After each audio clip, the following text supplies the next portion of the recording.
President of the United States, accompanied by the Prime Minister of the United Kingdom.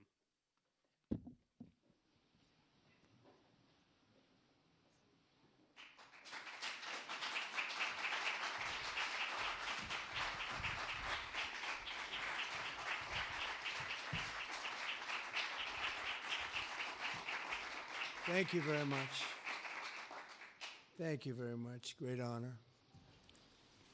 Today it's my privilege to welcome the Prime Minister of a very special place, the United Kingdom, to the White House. Prime Minister Starmer, you've been terrific in our discussions. You're a very tough negotiator, however. I'm not sure I like that, but that's okay. Very, very special person.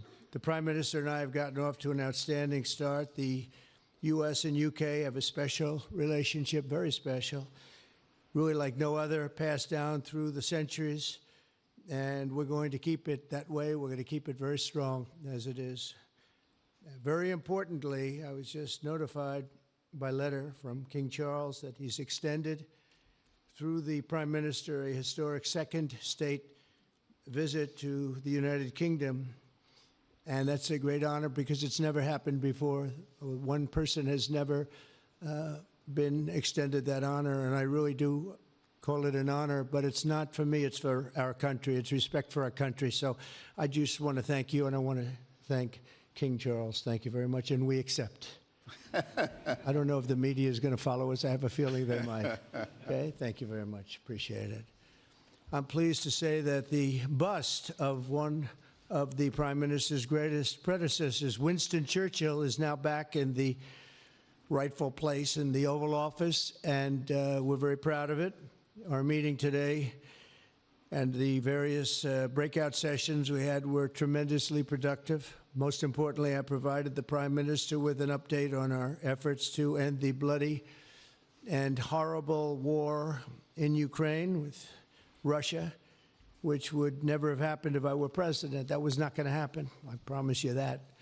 After 3 years of hellacious conflict, approximately 1 million Ukrainians and Russians have been senselessly killed, but the number, I believe, is much higher than that. Countless schools, hospitals, towns, and beautiful ancient churches have been absolutely obliterated. To begin the process of ending this spiral of death, I had historic back-to-back calls with President Putin, very successful calls, I might add, and President Zelensky, and my team also spoke with the Secretary General of NATO on numerous occasions, and we're working very hard to get that war brought to an end. I think we've made a lot of progress, and I think it's moving along pretty rapidly.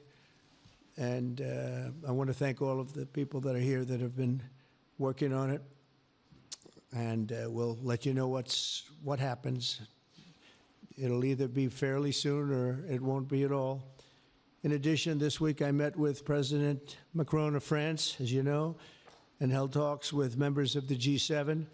Tomorrow, the progress toward peace will continue when President Zelensky visits the White House. He'll be here tomorrow in the early part of the day, and we'll be signing a historic agreement that will make the United States a major partner in developing Ukraine's minerals and rare earths and oil and gases, and we have a great understanding. I think it's going to be great for Ukraine. We're going to be at the site, and we'll be digging. We'll be digging. Dig we must.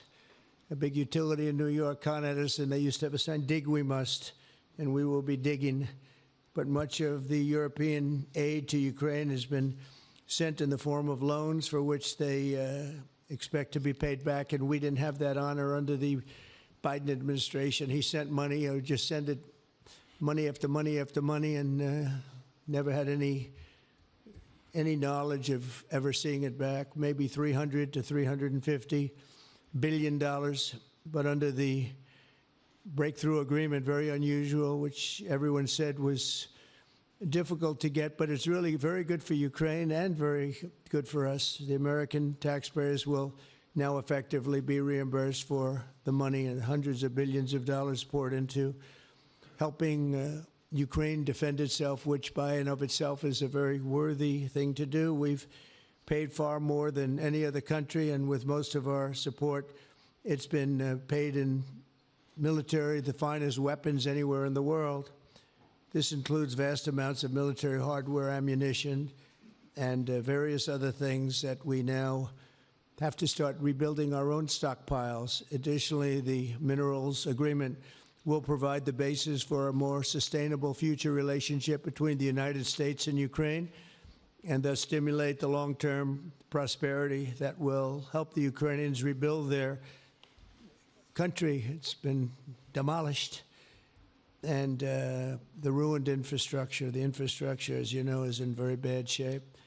In just over 1 month, our administration has already achieved more progress toward peace than years in the other administration where they did nothing toward peace. They didn't understand what was happening. Our approach is basically common sense. As I said, so many of the things that we do are based on common sense. If you want peace, you have to talk, both sides.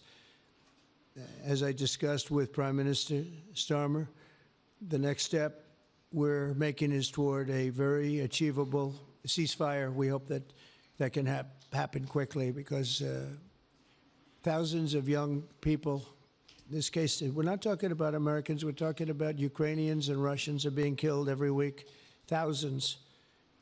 And it's a rough battlefield. It's a flat piece of land, and the bullet only stops when it hits somebody. And this week, I saw the reports, and it's I don't even want to say what they are, but thousands of people, young, vibrant people died. And we want to stop that. Senseless.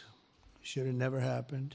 This will lay the groundwork for a long-term peace agreement that will return stability to Eastern Europe and hopefully ensure that such a terrible war will never happen on European soil, or for that matter, anywhere again. It's a horrible thing that's going on. The disaster in Ukraine shows exactly why it's so important for the United Kingdom and other NATO partners to make large investments in their defense capabilities. In many cases, 4% or 5% of GDP would be appropriate. I know that they're raising it. I just read an article, a great article, about the work you're doing in the UK as to the military. You're raising it quite a bit, which is a great thing to do for your country. It's a great thing to do. It's sad that we need that, but probably need that. So congratulations on that. I know you got it through. After years of chronic underfunding, there's an urgent need to catch up for some countries. And I want to thank the Prime Minister once again for traveling here today. Working together, I believe that we'll once again demonstrate the power of our country's unique friendship. This is indeed a unique friendship. It's been many years, and I think it's only gotten stronger, and we will make sure that it stays that way. We're going to have a great trade agreement. One way or the other, we're going to end up with a very good trade agreement for both countries, and we're working on that as we speak. I think we'll have the confines. I think we'll have something maybe even in terms of possibilities agreed to very shortly. JD's working on it, Vice President, and Scott, and I'm just looking at this all from Mike. You're going to work on it. Everyone's going to work on it. We'll see if we can do something pretty quickly, but we're going to make some great trade agreements with the UK and with the Prime Minister, and it'll happen very quickly. So I just want to thank you again, and please thank King Charles for the invite, and I look forward to you giving our acceptance on behalf of the United States of America. Thank you very much, sir.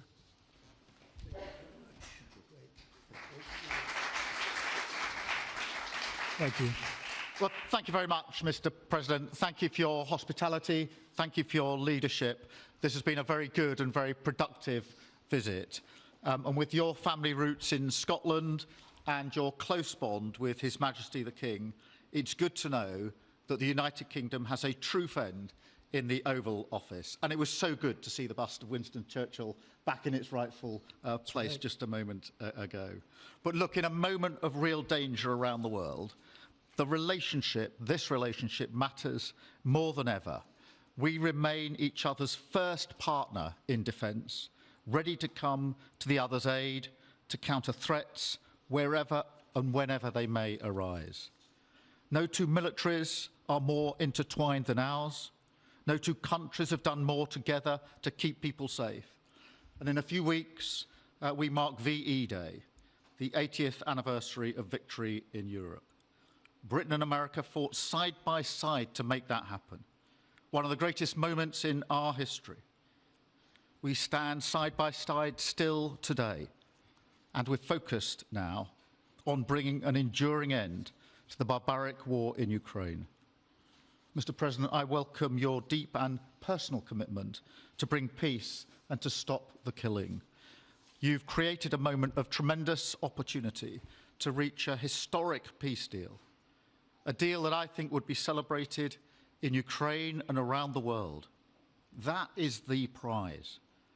But we have to get it right. There's a famous slogan in the United Kingdom from after the Second World War. That is that we have to win the peace. And that's what we must do now. Because it can't be peace that rewards the aggressor or that gives encouragement to regimes like Iran. We agree history must be on the side of the peacemaker, not the invader. So the stakes, they couldn't be higher. And we're determined to work together to deliver a good deal. We've discussed a plan today to reach a peace that is tough and fair, that Ukraine will help shape, that's backed by strength, to stop Putin coming back for more. I'm working closely with other European leaders on this, and I'm clear that the UK is ready to put boots on the ground and planes in the air to support a deal, working together with our allies, because that is the only way that peace will last. Mr. President, in this new era, you're also right that Europe must step up.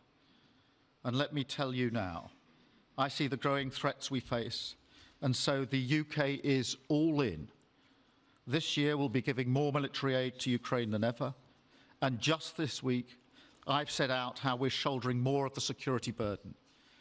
We're already one of the biggest spenders in NATO, and now we're going much further, delivering Britain's biggest sustained increase in defence spending since the Cold War. This isn't just talk, it's action, rebalancing the transatlantic alliance, making us all stronger, and standing up for our shared values and shared security, as Britain always has. And Mr. President, it's no secret we're from different political traditions, but there's a lot that we have in common. We believe it's not taking part that counts. What counts is winning. If you don't win, you don't deliver. And we're determined to deliver for the working people of Britain and America, who want and deserve to see their lives improve. So we're both in a hurry to get things done, and that's what the UK and US do when we work together. We win and we get things done. So we'll do what it takes to keep our people safe. We'll also work together to deliver some big economic wins that can benefit us both. We have a $1.5 trillion invested in each other's economies, creating over 2.5 million jobs across both economies.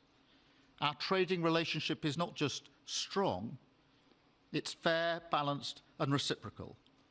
We're leaders together in so many areas, ranked 1 and 2 in the world as investment destinations, 1 and 2 for universities, 1 and 2 for Nobel Prizes, 1 and 2 in golf as well, by the way, and we're the only 2 Western countries with trillion-dollar tech sectors, leaders in AI. And look, we take a similar approach on this issue. Instead of over-regulating these new technologies, we're seizing the opportunities that they offer. So we've decided today to go further, to begin work on a new economic deal with advanced technology at its core. Look, our 2 nations together shaped the great technological innovations of the last century. We have a chance now to do the same for the 21st century. I mean, artificial intelligence could cure cancer. That could be a moonshot for our age. And that's how we'll keep delivering for our people. There are so many opportunities. Keep our nation strong and fulfill the promise of greatness that has always defined this relationship. Finally, to underline the importance of this bond. It was my privilege and honour to bring a letter with me today from His Majesty the King, not only sending his best wishes, but also inviting the President and the First Lady to make a state visit to the United Kingdom, an unprecedented second state visit. This has never happened before. It's so incredible, it will be historic. And I'm delighted that I can go back to His Majesty the King and tell him that President Trump has accepted the invitation. So thank you. Our teams will now work together to set a date, and we look forward to welcome you in the United Kingdom. Thank you once again. Thank you very much. What a beautiful accent. I would have been president 20 years ago if I had that accent. Thank you very much.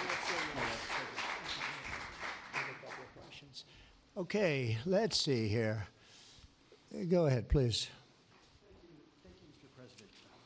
Earlier today, you told me that you believe that foreign countries pay tariffs, but Americans who are concerned about higher prices believe, as most people do, that they're paid by consumers and importers when they import things into this country. Can you explain how you came to this belief that foreign governments are paying tariffs? And for the Prime Minister, did you discuss with President Trump his repeated statements of desire to annex Canada? And has the King expressed any concern over the President's apparent desire to remove one of his realms from his control? So I'll go ahead. The first part, the tariffs are necessary because we've been treated very unfairly by many, many countries, including our friends, friend and foe. But we've been treated very unfairly in trade at levels that nobody's really ever seen before, and especially under the Biden administration, they really took advantage of the United States. I put massive tariffs on China during my 4 years. We had the best economy in the history of our country. Probably the best economy, maybe the best economy in the history of the world. And I used tariffs to even things up. And in particular with China, we took in hundreds of billions of dollars and we had no inflation. And it's a myth. It's a myth that's put out there by foreign countries that really don't like paying tariffs, and especially to even up. So we've been treated badly by a lot. We're using tariffs. And I find, and you just have to look at the numbers, but I find that it's not about inflation, it's about fairness, and the inflation for us has not existed, and I don't think it's going to exist. We're going to bring our car industry back, we're going to bring our chips back, we're going to bring so many things back to our country, including pharmaceuticals and drugs, and the thing that's going to get us there is tariffs. And I say often, it's my favorite word in the dictionary, but I always preface that by saying now, because I got into a lot of trouble with the fake news where they say that's not good, so I say God, love, family, wife, they're all my favorite words, but tariff is about number 4 or 5 on the list.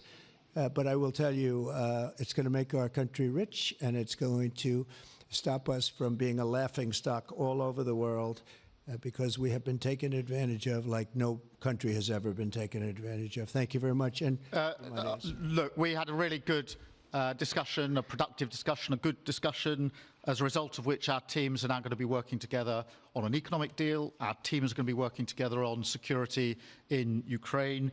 You mentioned Canada. I think you're trying to find a divide between us that doesn't exist. We're the closest of nations, and we had very good discussions today, but we didn't discuss Canada. Thank you. Please. Go ahead. Go ahead. Yes. Thank you. Hi, Natasha Clark from LBC. Mr. President, you've said you're working on a new trade deal with Britain, which we of course welcome. President Obama once said Britain was at the back of the queue for that trade deal. Where are we now? When do you think we're going to see that? And Prime Minister, the BBC has today admitted serious flaws over the recent Gaza coverage, suggestions of payments made to people linked to Hamas. Does the BBC still have your trust? Thank you. Well, they didn't do well with President Obama. He'd never got a lot of things done, and he didn't get a trade deal done that was of any importance or magnitude. We have we've had great discussions on trade, and I think we're going to have a deal done rather quickly as it can be done. We're going to have something, I think, rather quickly. We expect to do that. Okay? Please. On the BBC, look, I've been concerned about the programme in question. The Secretary of State had a meeting with the BBC. I think it was yesterday, it could have been the day before. Thank you. Jeff, go ahead. Thank you, sir. Pardon me. Mr. President, do you support Article 5 of the NATO treaty? And are you concerned that it might be triggered if European peacekeeping forces end up in Ukraine? I support it. I don't think we're going to have any reason for it. I think we're going to have a very successful peace, and I think it's going to be a long-lasting peace. And I think it's going to happen hopefully quickly. If it doesn't happen quickly, it may not happen at all. And we want it for two reasons. Number one, I want to see on a humane basis, I want to see soldiers stop getting shot, because largely it's soldiers now. Towns have been obliterated, but it's largely that. And I don't want to pay billions and billions and billions of dollars, nor does the Prime Minister or anybody else, on a senseless war that should have never happened. And we're going to get it taken care of. But I think it's going to be a peace that's going to be long-lasting. Do you have a question for the Prime Minister? Thank you. Mr. Prime Minister, you were asking the President today about a backstop for Europe if the peacekeeping force ends up in Ukraine. Did you feel like you got a satisfying answer for yourself and for Europe? And Mr. President, if you want to comment on that as well, please do. I thought we had a very productive discussion. Obviously, as the President says, the deal has to come first. But yes, our teams are going to be talking about how we make sure that deal sticks, is lasting and enforced. So our teams will be talking about that. Okay. Please, Blue. Mr. President, some experts think it could take more than a decade to mine the precious minerals from Ukraine.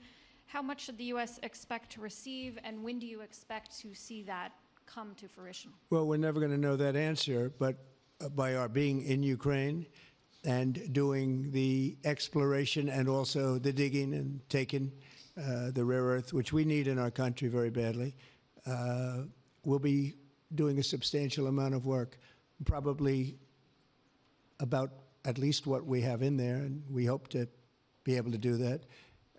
You never know when it comes to that. You know, you dig and maybe things aren't there like you think they're there, but we'll be spending a lot of time there. It'll be great for Ukraine. It's like a huge economic development project, so it'll be good for both countries. Okay? Please. Prime Minister, excuse me, Prime Minister, you've talked about putting British soldiers' boots on the ground in Ukraine in the event that President Trump succeeds with his peace deal. But can you do that without a firm assurance that America will have our back in the form of some kind of security guarantee were Putin to breach that agreement? And Mr. President, tomorrow you're seeing President Zelensky to sign this deal on minerals and energy that could be hugely important to the United States. Will you take the opportunity to apologize to him for calling him a dictator while praising Vladimir Putin, who is a dictator? Well, Robert, let me start by saying I've been really clear today and previously that I think that European countries, including the United Kingdom, need to step up in our own defence and security. We've been doing that in recent days. You saw the announcement we made on spending just the other day. In addition to that, I've made it clear that the United Kingdom will play its full part in ensuring that if there's a deal, and we hope there is a deal in Ukraine, that is a lasting deal that sticks. And we're obviously working with other European countries on that, France and NATO in particular. But I think I'm hosting 18 countries on Sunday to further our discussions. You heard from the President this morning that, you know, as historically has always been the case, we have each other's backs. And today we've been talking about the deal, how that will be a lasting deal. And coming out of this, our teams will now be talking in detail about that. And I think we're going to have a very good meeting tomorrow, 11 o'clock. And I think we're going to have a very good meeting tomorrow morning. We're going to get along really well, okay? We have a lot of respect. I have a lot of respect for them. We've given them a lot of equipment and a lot of money, but they have fought very bravely, no matter how you figure it. They have really fought. Somebody has to use that equipment, and they have been very brave in that sense. Yeah, please, go ahead. The Gaza ceasefire deal is nearing an end this Saturday, and there's been some worry that phase 2 might never get there. Do you believe that phase 2 of the ceasefire in Gaza will come to fruition? And have you spoken to Netanyahu about it? And for the Prime Minister, this peacekeeping deal has been pushed forward by the UK and France as well. Have you been in discussions with any other European countries to join this initiative? And are you expecting Commonwealth countries to also join the effort? Thank you. So we're working very hard in the Middle East and Gaza and all of the problems, and it's been going on for years and years and centuries and centuries. It's a tough neighborhood, but it could be a very beautiful neighborhood, and I think we're going to come up with some pretty good solutions. But phase 1 is almost complete. We've had some people that have been very seriously injured, very seriously hurt, both physically and mentally. They've come out of there and some of them in very, very bad shape. It's shocking. Many young people aren't in bad shape. Young people are strong, healthy. They don't die. People have come out dead, young people and old people. It's a rough situation, but I think we're going to make it much better, and I think that we've had a huge impact on that since we've been in just the 4 weeks. I think we've had a huge impact on Gaza, the Middle East, and we have some pretty good talks going on concerning lots of other people that are going to make it better. So we'll see what happens. Nobody really knows, but we'll see what happens. But I think we've had a very positive impact. Prime Minister? Yeah, on the question of the European countries, yes, I've spoken to a number of countries, particularly in the last few weeks. We had a meeting in Paris last week. I've got a meeting on Sunday with 18 countries to further our discussions. Obviously, we've been talking quite intensely to our French colleagues and to NATO, but to other countries as well, because, as I say, I think it's important for European countries, including the United Kingdom, to step up and do more in the defence and security of Europe and our continent and the United Kingdom, and we'll do so. Well, we're talking to a number of other countries. Thank you. Yes, in the red, please. Pink red, flaming red. Is it me or her? Go ahead. Okay, thank you, Mr. President. A question on Ukraine. Number one is, if you're not considering the security guarantees, are you open to other forms of, for example, intelligence cooperation with Ukraine? And Mr. Prime Minister, President Trump has proposed a plan for Gaza. Does this fit into the two-state solution that the UK held for a long time? Do you see it fit into your general Middle Eastern strategy? Thank you so much. Yeah, thank you very much. We're open to many things, but before I even think about that, that's almost pleasant to think about because that would mean that peace has been arrived at. We have to arrive at that peace. And, you know, you went 3.5 years with an administration that never even really had a meeting. They didn't have a meeting on peace. And there was no prospect of peace. I think, frankly, Russia wanted to go through the whole long deal. I don't think they do anymore. I don't think they do. We had a very big impact on that whole situation. But I don't like talking about phase 2 until I get phase 1. Phase 1 is I have to make peace. And we have to get Russia to agree. We have to get Ukraine to agree. And I think we will, I think we've come a long way. I believe we're going to get it done. I wouldn't say that if I didn't think so. And I think it will be very important, very historic, and we're going to save a lot of lives. On the question of Gaza, the last few weeks of the ceasefire have been very impactful. And for me, there are 2 images that I remember more than any other. The first is Emily Damari, who is British, being reunited with her mother. You may remember she had her fingers missing after what she endured. That was an incredible moment. I'd spent a lot of time with her mother whilst she was held captive, and her mother went through absolute torture. The other image was thousands of Palestinians marching through rubble, trying to return to their communities and their homes. So we have to do everything we can to ensure that the ceasefire continues, so that more hostages can be returned, so that aid can be brought in that's desperately needed. We need to allow Palestinians to return and to rebuild their lives, and we must all support them in doing that. And yes, I believe that the two-state solution is ultimately the only way for a lasting peace in the region. And think of that, she came home with her fingers and part of her hand blown off. That's terrible. How bad does it get? And we had others that came home in much worse shape than that. Yeah. It's a terrible situation. Please, yes. Thank you. Mr. President, did our Prime Minister persuade you not to put tariffs on the UK? And if I may, Prime Minister, do you think that Vladimir Putin is a man who will keep his word? Thanks. He tried. He was working hard, I'll tell you that. He earned whatever the hell they pay him over there. But he tried. I think there's a very good chance that in the case of these two great friendly countries, I think we could very well end up with a real trade deal where the tariffs wouldn't be necessary. We'll see. But he earned whatever they pay him. He earned today. He was working hard at lunch, and I'm very receptive to it. I think in all fairness, in all seriousness, I think we have a very good chance at arriving at a very good deal. JD and Scott and Howard, all the people are working on it, and I think we have a good chance at arriving at a deal that could be terrific, really terrific for both countries. Okay?